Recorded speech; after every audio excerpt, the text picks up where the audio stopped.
सर्ववादी दल के आह्वान को आपने स्वीकार किया। हम आपको यहाँ जितने उपस्थित हैं, आगे पीछे गणमान्य लोग, सभी को हृदय से हम धन्यवाद देते हैं। शुरुआत में आपसे एक प्रश्न पूछा गया था कि आपके पास कोई प्रश्न है क्या, इस पार्टी को और इस घोषणा को लेकर के किसी भी प्रकार का कोई प्रश्न है क्या? अभी तक हमारे पास कोई भी प्रश्न नहीं आया है। इसका हम क्या इसका निचोड़ निकालें हमको, क्योंकि जब तक आप प्रश्न नहीं करेंगे हमको समझ भी नहीं आएगा कि आपको समझ में आया कि नहीं आया। प्रश्न नहीं करने का दो मतलब निकलता है, या तो आपको सब बातें बहुत अच्छी रीति से समझ में आ गई, आगे हर एक बात के लिए आप तैयार हैं, और दूसरा ये अर्थ निकलता है कि आपको कुछ समझ में नहीं आया, इतना भी समझ में नहीं आया कि पूछेंगे। ठीक है, ये बड़ी दुविधा है। देखिए, पार्टी सर्ववादी दल किस स्थिति में बनी, क्यों हमको इस क्षेत्र में विचार करना पड़ा, ये सारा बात हमारे आदरणीय अंकुश बरियेकर जी ने आपके समक्ष रखा कि कैसे छत्तीसगढ़ क्रिश्चियन फोरम परसिक्यूशन के ऊपर, सताव के ऊपर काम कर रही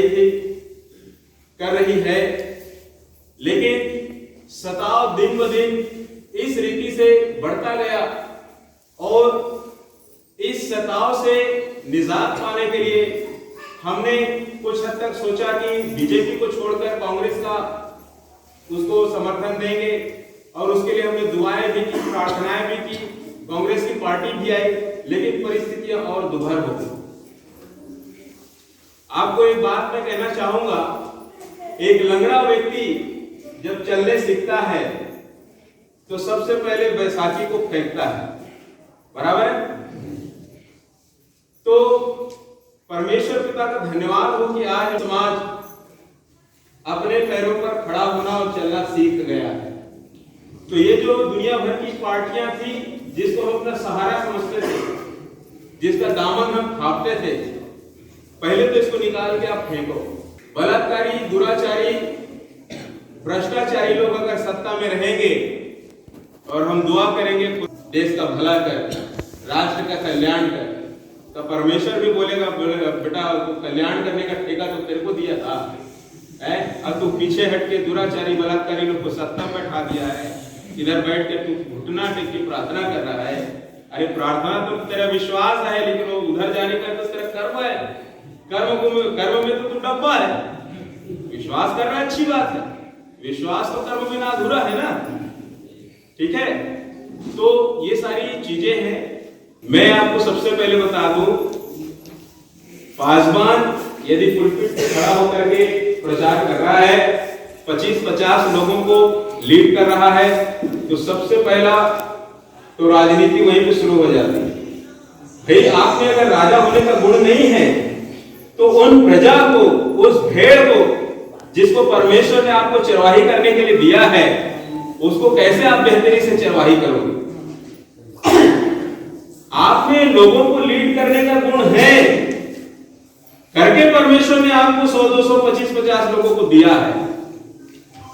शायद आप अपने वास्तविक गुण को समझ नहीं पा रहे हैं। सही है?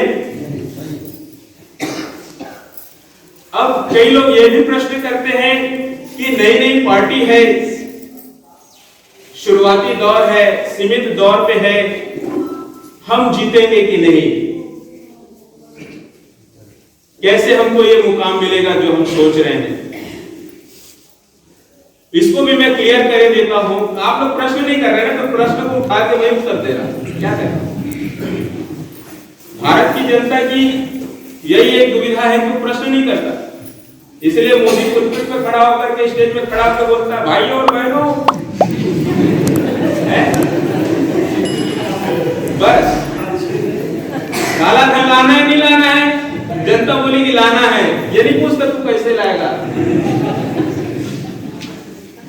हिंदू राष्ट्र बनाना है, जनता बोलती है बनाना है, ये नहीं बोलता कि तू कैसे बनाएगा और बाकी लोग कहां जाएंगे। ये तो बड़ी समस्या है। इसलिए आप प्रश्न नहीं कर रहे हैं तो मैं ही कर देता हूं, मैं उत्तर दे देता हूं। कई लोग पूछते हैं कि भैया ये पार्टी कैसे चलेगी, हम जीतेंगे कि नहीं जीतेंगे कि क्या होगा। देखिए पहली बात तो यह है, हम थोड़े लोग नहीं हैं,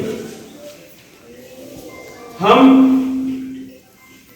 जनता के बड़े धनी लोग हैं। देखिए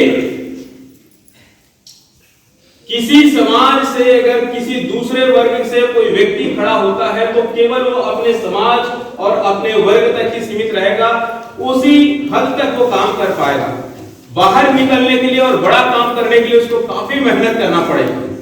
लेकिन हमारा जो समाज है, हमारे इस समाज में साहू है, वर्मा है, तेलुगु है, बंगाली है, गोंड है, आदिवासी है, सब लोग हैं, सभी लोग हैं। जिस क्षेत्र में जाओ, जिस वर्ग में जाओ, उस क्षेत्र में उस वर्ग के लोग हैं। हर जगह हर प्रकार के लोग आपको हमारे समाज के अंदर देखने को मिलेंगे। जिस क्षेत्र में जिस वर्ग के लोगों की संख्या ज्यादा है, आप उस क्षेत्र से उस वर्ग के लोगों से एक प्रतिष्ठित चेहरे को आप निकालिए और उसको खड़ा करिए, परमेश्वर क्यों आपको प्रतिफल नहीं देगा। एक छोटा सा उदाहरण मैं आपको देना चाहूंगा। रायपुर पूरे छत्तीसगढ़ प्रदेश में जो 33 जिले हैं, 33 में से 21 जिले में हमारी जिला इकाई है। और उनसे जब हमने पूछा कि आपके क्षेत्र में लगभग कितने पासवान होंगे और लगभग उनके पास कितने विश्वासी होंगे, तो जो संख्या हमारे पास निकल के आई, लगभग 14.5 से 15 लाख जो संख्या हमारे पास निकल के आई। एवरेज हमने लिया, अगर प्रत्येक पासवान के पास एवरेज 50 व्यक्ति भी होगा, किसी के पास 150-200 होते, किसी के पास 15-20 होते। एवरेज एक व्यक्ति के पास, एक पासवान के पास अगर 50 भी हो तो कितनी संख्या होगी? 14.5 से 15 लाख।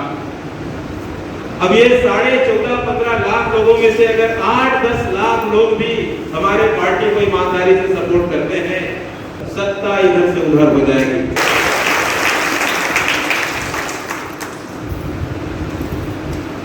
जीतने और हारने की बात तो छोड़ो, आप सत्ता को हिलाने की ताकत रखते हो। आप वो समाज और वो वर्ग के लोग हो। आप और हम छोटे मोटे लोग नहीं हैं, हमारी तादाद बहुत में है। हम उस तादाद के लोग हैं जिसको ना कोई गिन पाया था, ना कोई गिन पाएगा। और आप उस समाज के लोग हैं जिनके शास्त्र में राजनीति कूट कूट के भरी हुई। जो बुद्धि देने वाला परमेश्वर है वो आपका परमेश्वर है। जब वो परमेश्वर हर बातों में आपकी अगुवाई कर सकते हैं, तो यहाँ वो परमेश्वर राजाओं का राजा है। वो एक कहावत है, एक बड़ी सुंदर शायरी है, बरकतें लुटा रहा है पाने वाला, वो बुला रहा है आने वाला चाहिए, वो बुला रहा है आने वाला चाहिए, बरकतें लुटा रहा है पाने वाला चाहिए। बस हमको थोड़ी सी मेहनत करना है, अपने विजन को, अपने बातों को, अपने उद्देश्य को हर लोगों तक पहुंचाना है, समाज को संगठित करना है।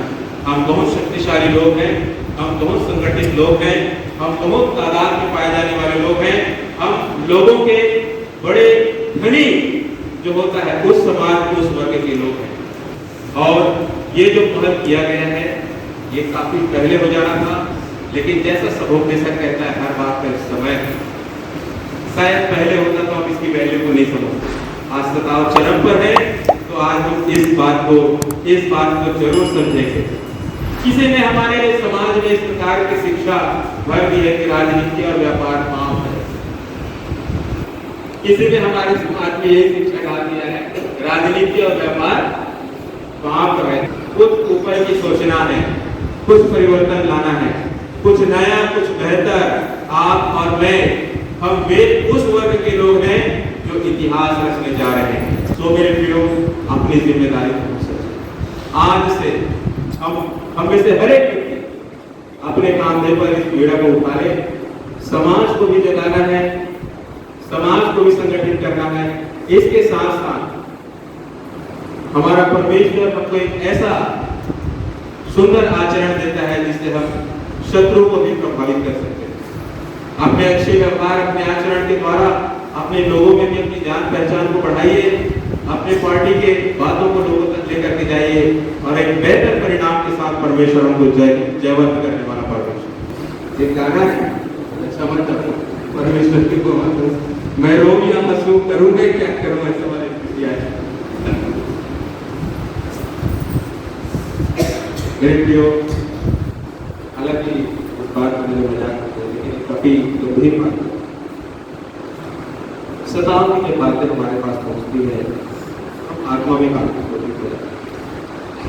जब हम ट्राइबल एरिया में जाते हैं, लोग हमको पहचानते हैं, फोरम के लोग जिस सताओं की बदनाम करते हैं।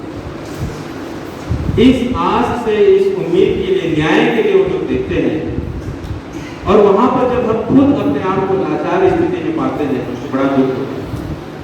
लोगों को काफी उम्मीद होता है कि शहर से आए हैं लोग, हमारे समाज के लोग हैं, अधिकारी लोग हैं, कुछ तो करेंगे, प्रभु अब तो निवारण हो जाएगा। बड़ी उम्मीद के साथ फोन नंबर घुमाते हैं बेचारे लोग, इधर उधर से पूछ रहा है, पास्टर जी ऐसी ऐसी बातें हो रही है हमारे लोगों को, हमारे परिवार के व्यक्ति को जिसको हमने मिट्टी दे दिया था, 2 दिन हो गए थे, खोद के निकाल दिया,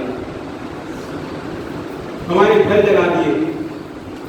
हमारे एक बहन है कोंडागांव की, जगदलपुर एरिया की है, 3.5 एकड़ की उनकी खेती, पकी पुकाए फसल को जिस पर उसने कर्ज लेकर के सारा उसको मेहनत किया था, उसको गांव के लोगों ने सारे फसल को छीन लिया। ऐसी ऐसी घटनाएं हैं, ऐसी ऐसी बर्बरताएं हम सुनते हैं, आत्मा बड़ा दुखी हो जाता है। और जब हम प्रोसिक्यूशन के ऊपर काम कर रहे थे, अभी भी कर रहे हैं, देख रहे हैं ज्ञापन के ऊपर ज्ञापन, इधर लेटर देना, उधर ये करना, हाई कोर्ट कुछ भी नहीं हो रहा, सारा सिस्टम करप्ट है, सब हमारे विरोध में है। अब करें तो क्या करें? तब अब ये निचोड़ निकल के आए कि अब अपने समाज को संगठित करना है। अब हम अपने वोट को ना कांग्रेस को देंगे ना बीजेपी को देंगे, हमको अब अपनी बैसाखी उखाड़ के फेंकना है। परमेश्वर ने आज हमको खड़ा कर दिया है, परमेश्वर ने आज हमको खड़े होने की ताकत दे दी है।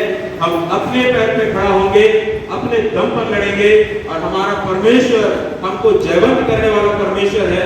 हम रोएंगे अपने परमेश्वर के सामने, गिड़गिड़ाएंगे, घुटना टेकेंगे, प्रार्थना करेंगे। हमारे परमेश्वर ने हमको वायदा किया है, मैं तेरे को पूंछ नहीं वरन सर बनाऊंगा। परमेश्वर हमको जयवंत करने वाला परमेश्वर है।